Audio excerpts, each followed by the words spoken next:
আমরা রমজানে যখন অজু করতে যাই আগের মতোই আমরা অজু করি, বিশেষ করে মুরব্বিয়ানি কেরাম যারা আছি আমরা ভিতরে পানি নিয়ে গড় গড় করে আসমানের দিকে তাকিয়ে কুলি করি। হ্যাঁ, এটা নিষেধ, রমজানে এটা নিষেধ। কুলি করতে গিয়ে যদি গড় গড় করতে গিয়ে যদি এক ফোঁটা পানি আপনার গলা দিয়ে প্রবেশ করে ভিতরে চলে যায়, রোজা নষ্ট হয়ে যাবে। এই জন্য রমজানে এটা নিষেধ। যতটুকু সম্ভব যদি নিজ দিকে তাকিয়ে কুলি করেন, কুলি করাও হয়ে গেল, ভিতরে আর পানি প্রবেশ করার সুযোগ রইল না। এজন্য আমরা খুব সচেতনতার সাথে আমরা রমজানে ওযু করতে গিয়ে কুলি করব। কুলি করার সময় ভিতরে যেন পানি না যায়, পানি গেলে রোজা নষ্ট হয়ে যাবে। 2 নম্বর, ব্রাশ করতে আমরা দিনের বেলায় অর্থাৎ রোজা থাকা অবস্থায় পেস্ট দিয়ে, পেপসোডেন্ট দিয়ে বা যেটা মিষ্টান্ন জাতীয় বা জিহ্বাতে স্বাদ অনুভব হয় এই জাতীয় পাউডার দিয়ে দিনের বেলায় ব্রাশ করা, মাজা, এটাকেও নিষেধ করা হয়েছে। এটা মাকরু রোজা থেকে এই জাতীয় জিনিস ব্যবহার করা। রোজার পরে অর্থাৎ মাগরিবের পরে একবারে সাহরি পর্যন্ত আপনি ব্যবহার করতে পারবেন ব্রাশ, কোনো সমস্যা নাই। রোজা থাকা অবস্থায় মুখ পরিষ্কার করার জন্য মিসওয়াক করতে হবে। মিসওয়াক আপনি নিমের ডাল দিয়ে হোক, কাঁচা ডাল হোক, শুকনা ডাল হোক, স্বাদ জাতীয় হোক, বিষাদ হোক, কোনো সমস্যা নাই। মিসওয়াক যেটাই হোক মিসওয়াক করা যাবে, করতে হবে। কিন্তু রোজা থাকা অবস্থায় আপনার ব্রাশ ব্যবহার করা, পেপসোডেন্ট বা মিষ্টি জাতীয় মাজন যেগুলো রয়েছে এগুলো ব্যবহার করলে রোজা মাকরু হবে। আর যদি এর স্বাদ ভিতরে প্রবেশ করে রোজা নষ্ট হয়ে যাবে। এজন্য আমরা দিনের বেলায় মিসওয়াক ব্যবহার করব, অন্য সময়ে আমরা ব্রাশ করতে পারবো। আরো একটি মাসালা, আমরা মা বোনদের একটি মাসালা গত জুমাতে আলোচনা করেছিলাম। সমসাময়িক একটি মাসালা এক ভাই জিজ্ঞেস করেছেন, সেটি উত্তর দেওয়া হয়েছে আলহামদুলিল্লাহ। তা আমি মনে করলাম সকলের জানা দরকার, বিশেষ করে মা বোন যারা শুনছেন আপনাদের উদ্দেশ্যে বলা। আল্লাহ প্রদত্ত যে বিশেষ নিয়ম আপনাদের জারি করা আছে, চালু করা আছে, স্বাভাবিক নিয়ম হলে তো হলোই। রমজানে যদি এটি আসে তাহলে যেই কয়দিন সেটি আসবে রমজানের রোজা বন্ধ রাখতে হবে। সেই অবস্থাতে রোজা রাখলে রোজা হবে না। যেই কয়টি রোজা এই অবস্থায় নষ্ট হবে পরবর্তীতে কাজা আদায় করতে হবে। হ্যাঁ, কারো যদি অনিয়ম হয়, এমন আছে অনেকের 15 দিন সুস্থ থাকার পরে আবার 15 দিন পরে আল্লাহ প্রদত্ত নিয়ম শুরু হয়েছে, এমন যদি হয় 15 দিন সুস্থ ছিল, পবিত্র ছিল, এরপরে 15 দিন শেষ হওয়ার পরে আবার নতুন করে তার আল্লাহ প্রদত্ত যে নিয়ম শুরু হয়েছে, এমনটি যদি হয় তাহলেও আগের মাস আলাই অর্থাৎ রমজানে সে রোজা রাখবে না, যেই কয়দিন সার এইভাবে চলতে থাকে।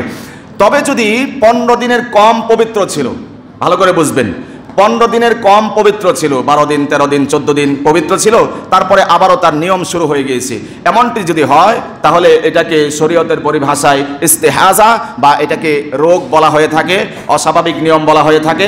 এই কারণে আপনার রোজা নষ্ট করার অনুমতি নাই, আপনাকে এই অবস্থাতে রোজা রাখতে হবে। যেহেতু এটা খোদা প্রদত্ত নিয়ম না, বরং এটি ইস্তেহাজা, এটি অসুস্থতা, এই জন্য আপনাকে এই অবস্থায় রোজা রাখতে হবে যদি 14 দিন 13 দিন 12 দিন পবিত্র থাকার পরে যদি নিয়ম চালু হয়। আর যদি মোট 15 দিন পবিত্র ছিলেন, এরপরে যদি নিয়ম শুরু হয় তাহলে রোজা নষ্ট হবে, রোজা এগুলো কাজা আদায় করতে হবে পরবর্তীতে। আরেকটি মাসালা, রমজানে আমরা আতর ব্যবহার করতে পারবো কিনা, এটি একটি কমন মাসালা।